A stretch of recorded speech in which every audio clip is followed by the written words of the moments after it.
6 ফুটের মতো হবে আর পুরো শরীর কালো কাপড়ে ঢাকা। ইমাম সাহেব ওই লোককে মসজিদ সম্পর্কে জিজ্ঞেস করলেন। ওই লোকটা একটা রাস্তা দেখিয়ে দেন। ইমাম সাহেব কোনো রকম চিন্তা না করে লোকটার দেখিয়ে দেওয়া রাস্তা দিয়ে সামনে এগিয়ে যেতে লাগলেন। এক পর্যায়ে উনি আজানের আওয়াজ আর শুনতে পাননি। তিনি বুঝতে পারলেন মসজিদ থেকে আরো দূরে চলে এসেছেন। কিছুক্ষণ দাঁড়িয়ে উনি চিন্তা করলেন, আর এখান থেকে পিছনে যাওয়ার উপায় নেই, কারণ অন্ধকারে কোন রাস্তা দিয়ে কিভাবে এসেছে তা মনে নেই। তাই উনি আবারও সামনের দিকে হাঁটা ধরলেন। কিছু দূর যাওয়ার পর উনি একটা বাড়ি দেখতে পেলেন। বাড়িতে একজন মহিলা ছিল। উনি মহিলাকে বললেন, এখানে কোনো এরকম মসজিদ নতুন আছে নতুন ভিডিও কিনা। পেতে চ্যানেলটি সাবস্ক্রাইব করুন। মহিলা একটা রাস্তা দেখিয়ে দিলে ইমাম সাহেব ওই রাস্তা দিয়ে হাঁটতে লাগলেন। কিছু দূর যাওয়ার পর তিনি একটা মসজিদ দেখতে পেলেন। ওনার মতে এমন মসজিদ এত সুন্দর। সুন্নত শেষ করার পর উনি দেখলেন মসজিদে মুয়াজ্জিন ছাড়া আর কেউ নেই। যেহেতু উনি খেলেন। ওনার মতে এত স্বাদের ফল আমি জীবনে কখনো খাইনি।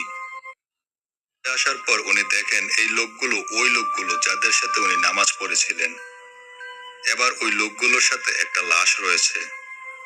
তখন ইমাম সাহেব কিছু সূরা পড়েন যাতে ওই লোকগুলো ওনার কোনো ক্ষতি করতে না পারে।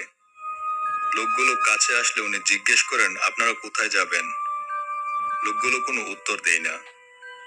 উনি আবারও জিজ্ঞেস করেন, আপনারা কোথায় যাবেন? এইভাবে 3 বার জিজ্ঞেস করার পর ওনাদের মধ্যে কেউ একজন বলে ওঠে, আপনার বাসায় যাব। আমার বাসায় কেন যাবেন? আর এই লাশটাই বা কার? তখন লোকগুলো বলে ওঠে, এটা আপনার ছেলের লাশ, আপনি আমাদের সাথে চলুন। একথা শোনার পর ইমাম সাহেব কিছুটা ভয় পায় এবং বলেন, দেখুন আমি তো আপনাদের কোনো ক্ষতি করিনি, আপনারা আপনাদের রাস্তায় যান, আমাকে আমার মতো থাকতে দিন। লোকগুলো নদীর পানিতে ডুব দিয়ে চলে গেল।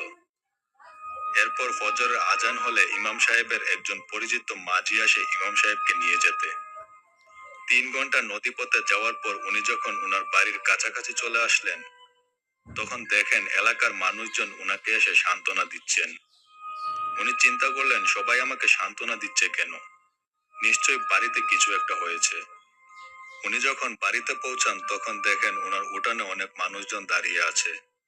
উনি সামনে যেতেই দেখতে পেলেন উনার ছেলেকে উঠানে শুইয়ে রাখা হয়েছে। উনি দেখলেন উনার ছেলের লাশ ফুলা ফাঁপা। উনি চিন্তা করলেন, আমি তো জ্বর দেখে গিয়েছিলাম, জ্বরে তো এমন হওয়ার কথা না। উনার স্ত্রীকে কথাটা জিজ্ঞেস করলে উনার স্ত্রী বলেন, আজ ফজরের সময় উনার ছেলের জ্বর এতই বেড়ে গিয়েছিল যে উনার